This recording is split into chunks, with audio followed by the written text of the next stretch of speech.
will run, I will climb, I will soar. I'm undefeated. Oh, jumping out of my skin, pull the किराएदार बेटा। उठ जा नालायक, सुबह के 8 बजने को है। तुझे एग्जाम नहीं देना क्या? थोड़ी देर और सोने दीजिए ना पापा। तू उठता या फिर मैं तेरे ऊपर पानी फेंकूं? रोज गधों की तरह सोता रहता है, पेपर की कोई टेंशन ही नहीं है। और एक हमारा समय था जब हम पेपर में फेल होने के डर से रात भर पढ़ा करते थे, सो ही नहीं पाते थे। तो क्या आप उसका बदला मुझसे लेंगे? मैं 15 मिनट बाद उठ जाऊंगा, आप प्लीज जाइए, मुझे डिस्टर्ब मत कीजिए। इतना कहकर रौनक रजाई ढककर फिर से सो जाता है। तू ऐसा नहीं मानेगा, रुक मैं अभी पानी लेकर आता हूँ। बस फिर क्या था, इतना कहकर वो भागते हुए बाथरूम में जाते हैं और पानी की एक बड़ी सी बाल्टी लाकर रौनक के ऊपर फेंक देते हैं। पानी पड़ते ही रौनक झट से उठ जाता है। ये आपने क्या किया पापा? अब तो उठेगा नहीं तो यही करना पड़ेगा ना। वैसे थैंक्स डैड, आपके कारण ना अब मुझे नहाने की भी जरूरत नहीं पड़ेगी। चलिए अब आप माँ से बोलकर मेरे कपड़े निकलवा दीजिए, तब तक मैं ब्रश कर लेता हूँ। वैसे कल ना आप एक काम और करना, नहलाने के साथ साथ मुझे ब्रश भी करवा देना। ये ब्रश करने में ना मुझे बहुत आलस आता है। रौनक की बातों से अरविंद का मुंह खुला का खुला रह जाता है। वो अपनी पत्नी कमला के पास जाता है और रौनक की हरकतों के बारे में बताता है, जिसे सुन उसकी पत्नी हंसने लगती है। तुम अपने बेटे को समझाने के बजाय हंस रही हो। रौनक बच्चा है, धीरे धीरे सुधर जाएगा, आप क्यों उसके पीछे पड़े रहते हो?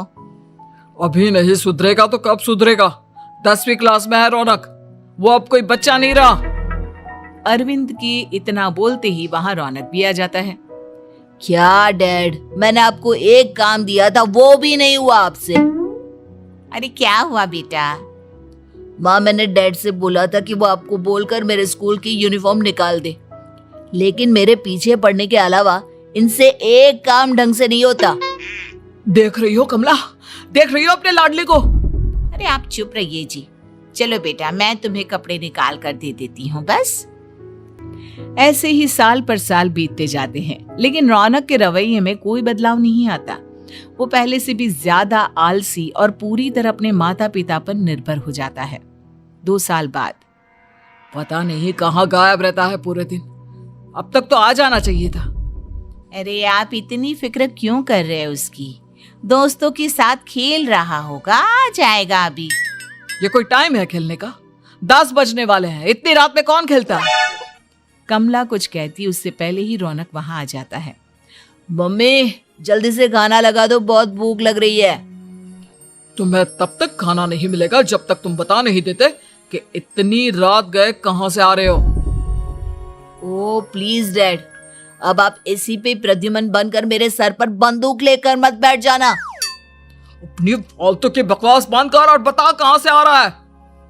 माँ अब समझाइए ना डैड को। बता देना बेटा, इनको भी तसल्ली हो जाएगी। आप बोल रही हैं तो बता देता हूँ, मैं दोस्तों के साथ मूवी देखने गया था, इसलिए देर हो गई। तो इन सब चीजों में मेरे पैसे उड़ाता है। कभी 1 रुपया कमाने के बारे में सोचा है तूने? जब देखो हवा की तरह पैसे उड़ाता रहता है। माँ अब आप इन्हें चुप करा दीजिए, वरना ना मुझे गुस्सा आ जाएगा। अच्छा क्या कर लेगा? बता ना क्या कर लेगा तू? वैसे बात तो ठीक ही है, मैं कर ही क्या सकता हूँ। पैसे तो फिर भी मैं आपसे ही मांगूंगा ना। चलिए अब ये सब बात छोड़िए और मम्मी मेरे लिए खाना लगा दीजिए। अभी लगा देती हूँ बेटा। मैं बता रहा हूँ कमला, एक दिन ये ऐसे ही बिगड़ जाएगा। ओफो, आप क्यों इतना पीछे पड़े रहते हो मेरे बच्चे के?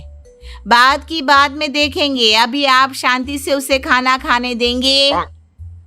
अगले दिन डैडी मुझे 10,000 रुपए चाहिए। हाँ? अब इतने पैसे क्यों चाहिए तुझे? डैड आप बिना सवाल किए कभी पैसे नहीं दे सकते क्या? जब तक तू बताएगा नहीं तुझे पैसे भी नहीं मिलेंगे। अरे अब आप अपने बेटे को पैसे भी नहीं दे सकते? नालायक, तेरी उम्र के लोग नौकरी करते हैं और एक तू है जो नौकरी करने का नाम ही नहीं लेता कभी। आप लोगों के होते हुए भला मैं नौकरी क्यों करूं? अरे हम कब तक पैसे देंगे तुझे? तुझे भी तो अपने पैरों पर खड़ा होना होगा ना। कौन सा उधार के पैरों पर खड़ा हूं? अपने ही तो पैरों पर खड़ा हूं मैं। इसी तरह रौनक दिन प्रतिदिन लापरवाह होता जाता है। उसकी लापरवाही को देखते हुए अरविंद और कमला अपने बेटे की शादी कराने का फैसला लेते हैं और 1 महीने के अंदर अंदर ही रौनक की शादी मेघा नाम की लड़की से करा देते हैं। शादी के कुछ दिन बाद, रौनक, मुझे एक अच्छी सी साड़ी चाहिए, आप ला दोगे ना? हाँ, क्यों नहीं। कितने तक की आती है साड़ी? यही करीब 5,000 तक की। तुम चिंता मत करो, मैं आज ही डैडी से पैसे मांगकर तुम्हारे लिए साड़ी ले आऊंगा। आप कब तक ऐसे ही अपने पापा से पैसे मांगते रहेंगे? कोई अच्छी सी नौकरी क्यों नहीं कर लेते आप? अरे डैड के होते हुए मुझे नौकरी करने की जरूरत ही क्या है? पर आप ऐसे कब तक उनसे पैसे मांगते रहेंगे? कुछ आपको अपने दम पर भी तो करना होगा ना। अब तुम भी बाकी लोगों की तरह मुझे ज्ञान देना शुरू मत कर देना। साड़ी चाहिए ना तुम्हें, मिल जाएगी बस। इतना कहकर रौनक अपने पिता से पैसे मांगने चला जाता है। डैडी, मुझे 5,000 रुपया चाहिए। अब 5,000 क्यों चाहिए तुझे? वो मेघा को साड़ी चाहिए थी। अरविंद आगे बिना कुछ कहे चुपचाप उसे पैसे निकाल कर दे देता है। कुछ दिन बाद, तुम्हें नहीं लगता कमला, रौनक हम पर पहले से भी ज्यादा डिपेंड हो गया है? मुझे तो अब उसके भविष्य की चिंता होने लगी है। कल को हमें कुछ हो गया तो वो क्या करेगा? काश तुमने पहले ये सोच लिया होता तो आज हमारा बेटा इतना लापरवाह नहीं होता। तब मुझे कहाँ पता था कि मेरा लाड प्यार उसे इतना बिगाड़ देगा कि वो इस हद तक लापरवाह बन जाएगा। कोई बात नहीं, अभी भी देर नहीं हुई। मुझे पता है उसे कैसे सुधारा जा सकता है। कैसे? अरविंद कुछ कहता उससे पहले रौनक वहां आ जाता है और पैसों के लिए हाथ फैलाने लगता है। डैड, मैं और मेघा बाहर घूमने जाना चाहते हैं। अरे वाह, ये आज सूरज कहाँ से निकला है? Dad please. अच्छा चलो अब मुद्दे की बात करो। मुझे अब 25,000 चाहिए। अब तुम्हें 1 रुपया भी नहीं मिलने वाला। अगर तुम्हें पैसों की इतनी ही जरूरत है तो कोई ढंग की नौकरी कर लो। मम्मी, आप कुछ कहिए ना डैड को। बेटा, वो गलत क्या बोल रहे हैं? ये सब हम तेरे भले के लिए ही तो कर रहे हैं।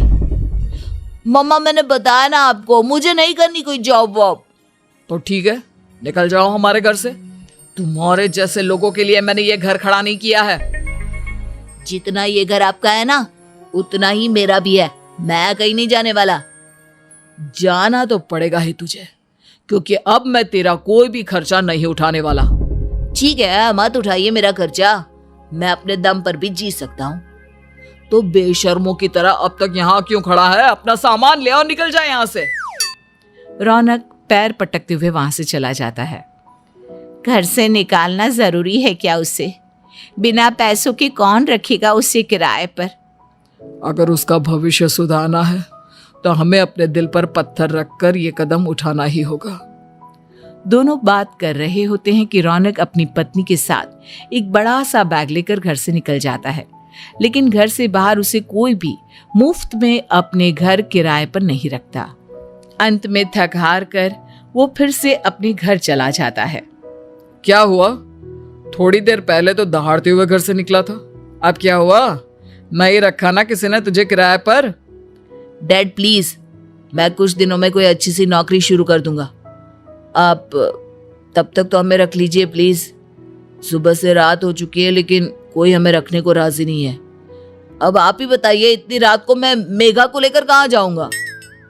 ठीक है, बहू की वजह से मैं तुझे घर पर रख रहा हूँ, लेकिन तू इस घर में एक बेटे की नहीं बल्कि एक किराएदार की हैसियत से रहेगा। 3 महीने हैं तेरे पास। इन 3 महीनों के अंदर अंदर मुझे तेरी पहली तनख्वाह हाथ में चाहिए, समझ गया?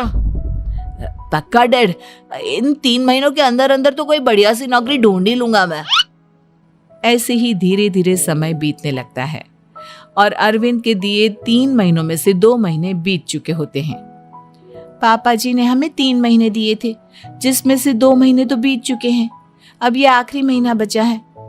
अरे तुम चिंता मत करो, आज मेरा ना 2 जगह इंटरव्यू है, दोनों में से कहीं ना कहीं तो जॉब लगी जाएगी। अच्छा, all the best. Raunak interview के लिए निकल जाता है, जिसके बाद शाम में रौनक घर आता है। कैसा गया इंटरव्यू? आपकी नौकरी लगी या नहीं? अरे पहले सांस तो ले लेने दो अच्छे से। बताइए ना, मुझसे तो जरा भी इंतजार नहीं हो रहा है। वो दरअसल बात यह है कि मेरी नौकरी तो लग चुकी है, लेकिन पैसे बहुत कम है। कितने पैसे हैं? 15,000। इतने में अरविंद और कमला मिठाई का डिब्बा लेकर आ जाते हैं। बधाई हो बेटा। हम जानते थे तेरी जॉब जरूर लगेगी। लेकिन मेरी सैलरी बहुत कम है मम्मा। कम है तो क्या हुआ, धीरे धीरे बढ़ जाएगी। हाँ बेटा, हम तो बस चाहते थे कि तू अपने पैरों पर खड़ा हो जाए। मतलब अब आप मुझे घर से नहीं निकालेंगे? नहीं, ये सब हमने तुझे जिम्मेदार इंसान बनाने के लिए किया था। Thank you mummy papa. अगर आप दोनों ऐसा नहीं करते तो मुझे कभी अपनी जिम्मेदारियों का एहसास तक नहीं होता। आज आपने मुझे सिखा दिया कि इंसान का अपने पैरों पर खड़ा होना भी जरूरी होता है। इतना कहकर रौनक झट से अपने माता पिता के गले लग जाता है और अपनी कमाई की पहली तनख्वाह वो अपने माता पिता के हाथ में सौंपता है। इस तरह रौनक एक गैर जिम्मेदार व्यक्ति से एक जिम्मेदार व्यक्ति बन जाता है।